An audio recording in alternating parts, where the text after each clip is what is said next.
Hello everyone and welcome back to another video from Crazy Gamer.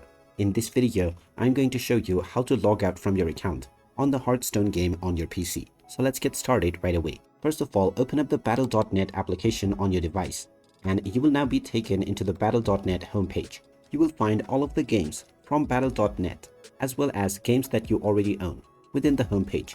Now, if you wish to log out from a Hearthstone game, you will need to log out from your battle.net account application. So click on the account icon at the top right corner and you will see the logout button. Just click on this button and then click on logout and you will be logged out from your account on battle.net as well as the Hearthstone game right away.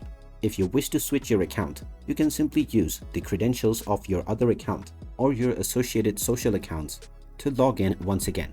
If you only wish to appear offline within your game, then without logging out, you can simply click on your account icon at the top right and click on appear offline.